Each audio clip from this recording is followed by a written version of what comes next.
Well, congratulations on the film. Thank you, thank you. I'm just so delighted that we're all getting such good response about it. It's just been a delight. Well, it's a lovely movie, and one that took me by surprise because I was really taken up in reading a great deal these days about women working in film, that there are no good roles, there's no interesting roles out there, and yet you have grabbed one of the most interesting roles, one of the most multi-layered roles I've seen in a long time for either men or women on screen. Oh, wonderful to hear that. That's really wonderful to hear. Yeah, I couldn't get over that this young man, I think he was 29 when he wrote it, and I was doing a play at the time. He came to see me in my dressing room, and I always embrace the independent films because I've always found them to be the more three-dimensional roles for me and over the years. But I just couldn't get over how simple and clear and accessible it was. It just was all on the page. Well, for me, go ahead. No, I just felt so grateful that, I found it to be almost effortless, which I feel a little guilty about saying because it should have been harder. It's just from the beginning to the end, a gift. I think you're underplaying it a little bit. I think you just make it look easy. Oh, well, I'll tell you, I've wrung my hands through a lot of roles over the years, and I think this was, maybe it's because it was close to me in some ways, but it was not, it really was not arduous.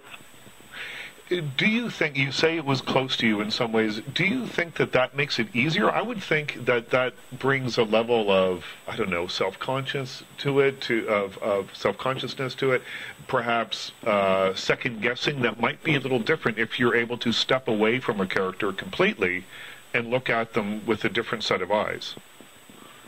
I think in my earlier years I was always very self-conscious, especially on film. Theater's always been my first love and the thing that came easier to me than film.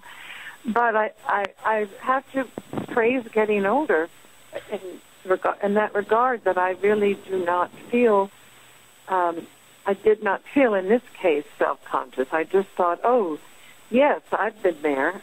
I think I can do this. And because it was so written, it was written with such clarity, and it was so accessible, it was just there for the having. I can't explain it. It was just sort of grist for the mill. Mm-hmm. Carol is an extremely empowered character. She is someone who has made her way very easily, or not easily in life, but has made her way in life after having a very comfortable marriage for a very long time. When that ended, when her husband passed away, she seems empowered, happy, has all sorts of things going on in her life. What makes her so receptive, do you think, to the overtures of a man at this point, when we meet her in the film? Well, she's lost her beloved dog. Mm-hmm. She's a loner. She doesn't need people. I mean, she's happy with the little group of friends she has, but she doesn't want to move into that facility where they all are. She wants to stay independent. I think once the dog is gone, it opens her up to perhaps the possibility of something else, although I don't even know that that's conscious. Mm-hmm. I just think it's the timing, the pool fella comes along and helps her with a rat, and then she sees this man who is similar to her. I think he's probably the only person she's been around who shares the same no-nonsense kind of no-bullshit quality that she has, a little snarky, a little, it's almost a throwback to another era, the way the two of them connect, I think. I always thought of it as like an old movie, Yeah. But he's feisty. She has a feistiness of... It feels like a relationship that you might see in a movie, but to me, it felt like the chemistry was actually there. It felt interesting watching you two together. Did you know him beforehand, or no? I mean, I don't know if that makes a difference or not, but... No, we had never met, and no, I don't think it does make a difference, because with the women, too, we all felt very comfortable. It almost felt like a little repertory company, you know? And the chemistry was very fortunate that everyone just meshed, and it was that's unusual, especially with an 18-day shooting schedule. Yeah. There was no rehearsal. It was just, let's all get together. Oh, we did rehearse a little bit the bridge scene, but we all threw our hands up in the air because none of us knew how to play bridge, and we had a man came to teach us, and he was very impatient, so we just all rebelled, and the director said, "Oh, you don't have to. I'll shoot around it." But that was the only rehearsal we had.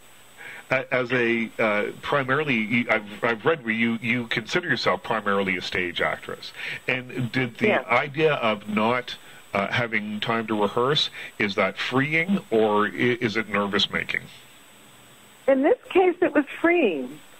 You know, I read about you read about Spencer Tracy and Katharine Hepburn, and she loved to rehearse and he never did. And I think there was something about this this project that just would have made rehearsal, would have belabored, it would have just added something that we didn't need. There was a freshness and that I thought was helpful. I suppose the idea is when you're working that quickly and you don't have time to rehearse, that you really have to go with your gut. Probably your first instinct is going to be your best instinct in that situation. Would you agree? I would wholeheartedly agree. Yes, we often did do just a take or two, and then Brett would give us forgotten what he called a free take. You know, at the very end we could do what we wanted to do, but which made it fun as well. But yeah, I think it really was for the most part the first one or two, maybe three takes. Now, do you think that this movie is less about age and loss than it is about finding yourself? Because there is loss in this film, very definitely, and I won't give anything away, but there is loss in this film on a couple of levels. But I left the film feeling uplifted nonetheless, and feeling... Oh, good. I've been really happy to hear people say that. I think it's you know, it's how we handle loss determines the quality of our lives as we get older. I mean, I read somewhere that grief was the price you pay for loving, and I thought, and this film is about human being capacity to handle loss, and the more you live, the more you lose. It's the price of being a survivor, you know? Right. Yeah. I do think it is, when she selects that old dog at the end, I think that always seems to get everybody. Yeah, absolutely. And it's such I mean, we don't want to give it away, but it is such a lovely way to end the film. Yeah, I agree. Michael Caine at the Cannes Film Festival today said at his age, the only alternative to playing old people is playing dead people, so I'll stick to playing elderly people. Oh, what was the rest of it? Dead people? The only alternative to playing old people is playing dead people, so I'll pick elderly people. Oh, that's wonderful. Yes. And I've read where you said here that you have a senior citizen card for the subway in New York. You know people that won't use it. They'd rather pay full price. You seem, first of all, I can't imagine you taking the subway. Maybe you do. Oh, all the time. That's the only way to go. It's certainly the fastest way to go. I don't know if you've been to New York recently, but if you want to sit in traffic for an hour, you know, it's great. I don't mind. Sarah Jessica's on it all the time, and she gets stopped constantly. And handles it very well. So I sort of use that as an example. I don't get stopped nearly as much. People don't know, even a lot of people have no idea that I'm an actor. So I find it a great way to go.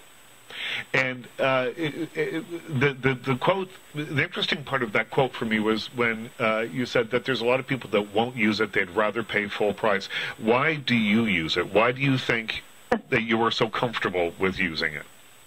Well, I've been in New York for most of my life, and when I've gone to the theater from the time I'm in my 20s till now, I go on the subway. Right. So it's just why not? You see so much on the subway. A lot of times, a lot of things that you feel bad about, and you wish you didn't have to. People didn't have to struggle as much as they do, but it gives you a real window into the overview of society, of what goes on. How fortunate we are. It makes you realize how fortunate you are. Yeah, which is an important thing. Yeah. Now, someone has mentioned to you in another interview that I saw that you would deserve an Oscar nomination for your work in this film. And, well, that I find idiotic, but thank you. And now I knew you were going to respond that way. And the obvious next question is, why is it such an outrageous statement? Well, it's a very I think it's a rather underplayed role, first of all. I mean, yes, she has runs the gamut of emotions, but there's nothing that's very extreme in my playing of this role. The only thing that I take away from that is heartening is that people are touched by the whole film, and if they are by my performance, that's very flattering. But I don't see it as an Oscar-worthy performance. I just don't see it. But I guess it's just so out of my whole, my whole the possibility just seems absurd to me. Right. But when you won your Tony Award for Butterflies, it was. How did you feel in that case? I think that there's something wrong with me. I really do. I'm very perverse about it. May be the fact that I went to Quaker schools growing up. I grew up in a household where, we were always told not to get a big head about things that were, about being received positively. And as I've said, I think I said in that interview, it's the work that's important. Chekhov always my favorite thing when I played Nina and the Seagull. Her speech at the end says, I know now that it's not the fame and the glory. I can't remember it exactly, but it's not the fame and the glory that's important. It's how to endure. And I just think it's such a glorious, glorious speech. And Chekhov, by the way, was probably the master of being able to have humor and heartbreak,